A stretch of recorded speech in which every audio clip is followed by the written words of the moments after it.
Coach, crossroads, Syracuse football, Buffalo, University of Buffalo basketball.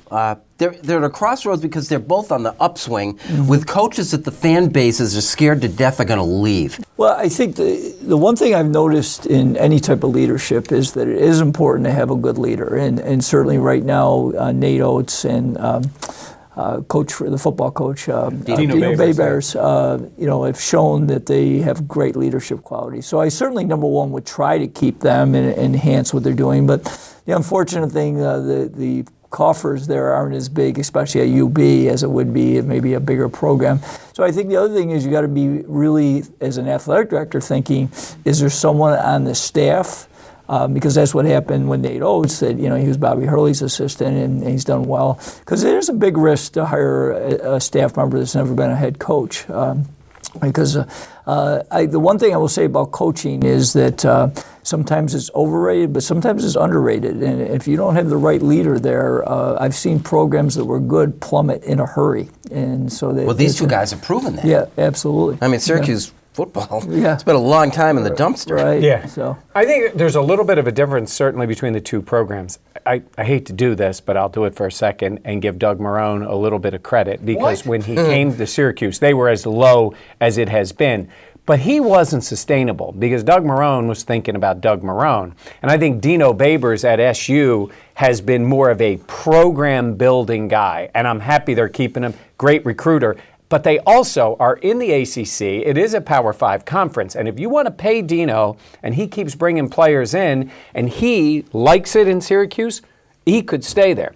With Nate Oats at UB, you're talking about a mid-major. You're talking about a struggle in order to continue to get players, though he's done a good job. And those bigger conference teams, what are you going to say to Nate Oats if he gets called to an ACC or an SEC or a Big Ten team? It's different. So I think they're a little bit different.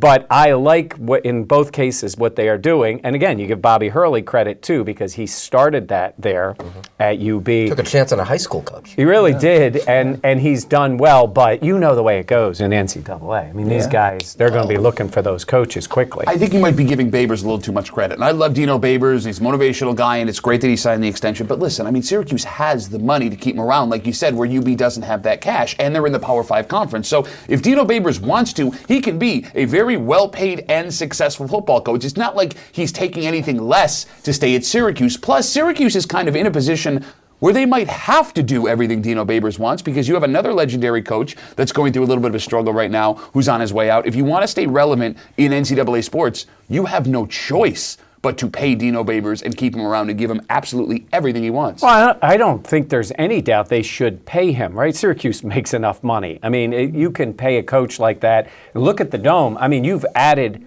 thousands of people coming to the games. I mean, the Dome was starting to be for football, was just boring. And now it's not. So he's even bringing in the revenue. They're one of the rare schools where there's more revenue from basketball than there was from football. That's starting to change. UB can't keep Oats, can they? I mean, he's undefeated right now with a senior-laden team. Right. It seems like the door's open for him. Opportunities, I mean, everything. This is the year. Yeah, I would be surprised if they were able to keep him. Past this season? Yeah, I think he, because the other thing for him, I mean, if you look from the personal standpoint, is he's done a great job, but it's a very senior-laden team, and it's not like Kentucky or Duke where he's going to go out and get 4 of the top 10 players in the country next year. So, there's going to be probably some rebuilding, which also will make it difficult for whoever they bring in if he leaves,